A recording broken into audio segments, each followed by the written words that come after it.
কম দেখে থাকেন সেটার কারণটা আমি একটু ছোট্ট করে বলে নেই।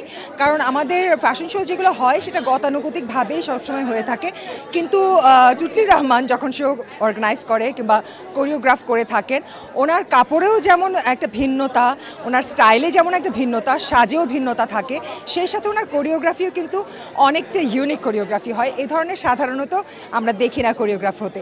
তো এই সম্পূর্ণ ক্রেডিটটাই যাবে টুটলির রহমানের কাছে, কারণ উনি এত সুন্দর করে আনকমনলি একটা কোরিওগ্রাফ করে, যার কারণে আমাদের সুন্দর আনকমন একটা শো দাঁড় করাতে পারি।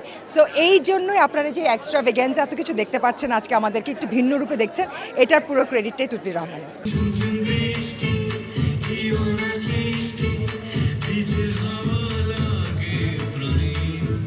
যখন টুটলি রহমান একটা শো অর্গানাইজ করে, কোরিওগ্রাফ করে, তখন এই ধরনের শোটা আমরা পাই।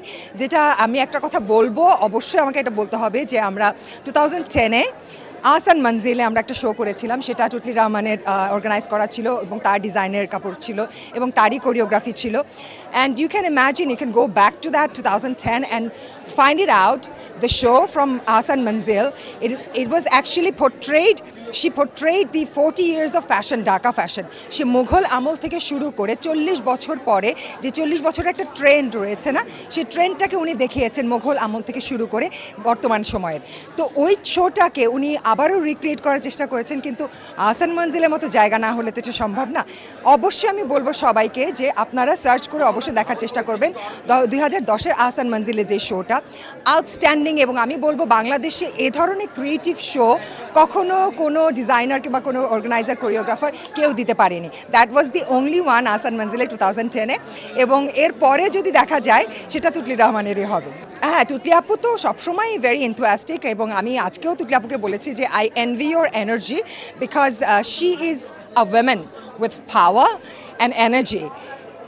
উনি যদি চান তাহলে আপনারা এবং আমরা আরও এই ধরনের অনেক শো দেখতে পারবো, এবং আমরা দোয়া করি যেন টুটলি আপু এরকমভাবেই যেন এনার্জেটিক থাকে এবং এত এনথুয়াস্টিক থাকে, so that she can arrange more shows like this. আমাদের দেশ বাংলাদেশ, আমাদের একটা কালচার আছে, আমাদের একটা হেরিটেজ আছে। সেই কালচার এবং হেরিটেজকে ধরে রাখার দায়িত্ব আমাদের। এবং আমাদের ফ্যাশন শোটা কিন্তু আমরা শুধুমাত্র যে ক্লোদিংয়ের উপরে করে থাকি তা কিন্তু নয়, এটা আসলে কালচার অ্যান্ড হেরিটেজকে তুলে ধরার জন্য কিন্তু ফ্যাশন শোটা করা হয়।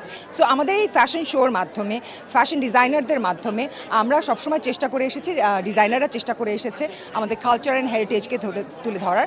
সো এভাবে করেই সিস্টেমটা এরকম, এবং অবশ্যই চেষ্টা করা উচিত যারা যারা নতুন নতুন নিউকামার ডিজাইনাররা এসেছেন, তারাও আমি দেখেছি যে তারা কিন্তু ফিউশন নিয়ে অনেক কাজ করে থাকে, যে কমপ্লিটলি একদম ট্রেডিশনাল কাজ হচ্ছে তা না, তবে তারা ট্রেডিশনকে মাথায় রেখে ফিউশন ক্রিয়েট করছে, which is actually enhancing the beauty and actually it's putting out in the international arena.